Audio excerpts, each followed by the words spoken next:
พี่น้องทุกคนเนาะพี่น้องทั้งฝั่งลาวฝั่งไทยและต่างประเทศวันนี้เราจะมากินเรียนเพื่อทุกคนเนาะคิดไปคิดมากินนะกินอาหารแบบบ้านเราดีกว่าเนาะเนียนมะเขือจ้ะเนียนมะเขือคือว่าปนมะเขือนะเนียนมะเขือเด็กกับดอกผักบุ้งแล้วก็บุ้งป่นแล้วก็นี่ใส่กรอกสันทุกคนจะหกบอกคนมันจะกรอกอีกครั้งเนาะแล้วก็นี่ตัวข้าวย่างแต่ทุกคนหัวระยะห่างทุกคนเนาะมีทอนกระโดดโตก็รักที่ยินสายคนก็ได้ก็แซ่ก็ติดตามก็ไก่ย่างได้จากพามาชมเด้อเก๋าหมูนะเก๋าหมูเนาะทุกคนเนาะเก๋าหมูกว่าจะได้ก็เป็นกำลังใจย่างเด้อจ้ะแต่ว่ามีน้องพ่อแม่ผู้รู้คนย่างเพื่อสิบอกฟันน้องเขาเราจะได้กะเอ็นดู2หน่อยเด้อ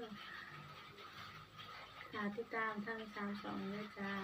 2เป็นลูกน้อยยาขมันค่ะยาเพื่อนเกิดจ้ะแล้วก็2นี้ยูทูบยาเขาอยู่กับเราจ้ะตัวอะไรยาหันเนาะบนตรงเลยก็เลยมันจะไปกินกันทุกคนวันพี่ใหม่ทุกคนอาจจะไปที่นี่ทุกคนละอีอย่างทุกคนมือลงโต๊ะเนาะไม่เกิดเรื่องทุกคนต้องไลน์ก่อนทุกคนบางทีมันถือห้าตัวลงลืมทุกคนมันจะกระเห็นไว้มันจะกระเห็นไว้เนาะแบบลงลืมทุกคนเรียนใจเฮ็ดฟางจ้ะ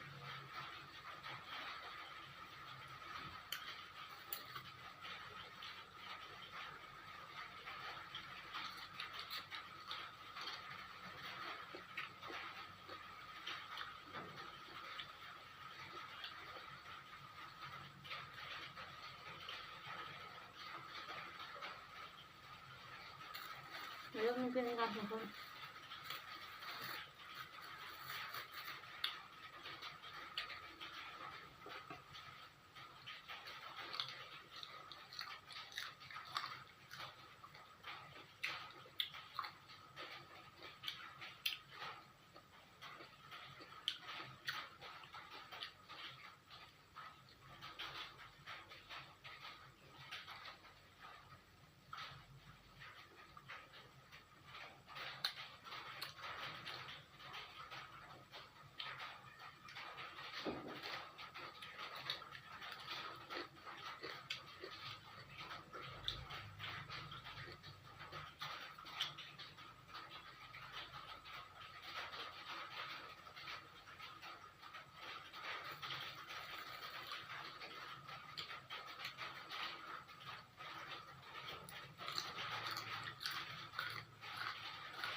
คนก็มีสิหอมน้ำไหลน้ำลายลงคนเนาะหาเห็ดหาหอมเนี่ยพวกเนี่ยเขียดในบ้าน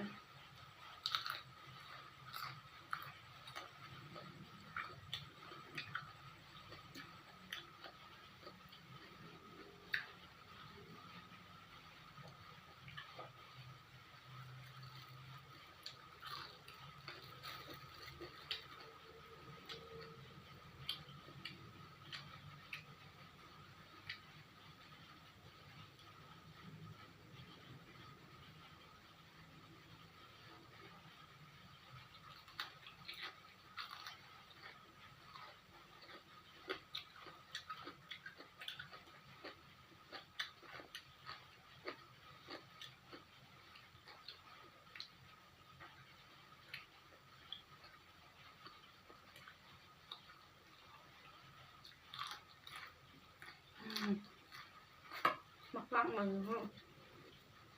มาฟังเมื่อมันเนาะ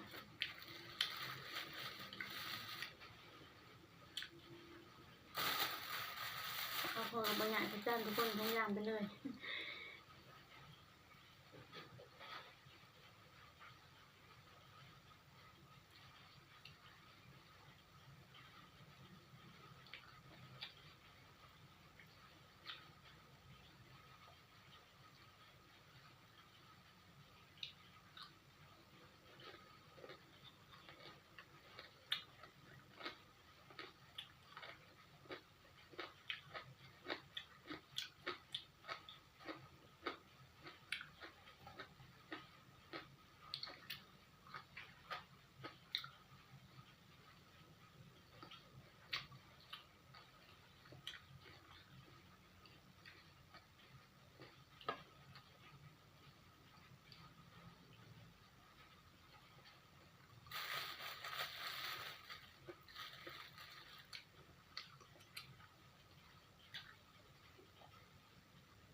มีประกาศเข้ามาใบหนึ่ง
ผักบุ้งก็งามเลยทุกคนน่ารักมาก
มีเรื่องยังเอาสุดข้อแพ้ไม่ได้เปรี้ยว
ทุกคน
คือเบิดเนาะทุกคนเนาะ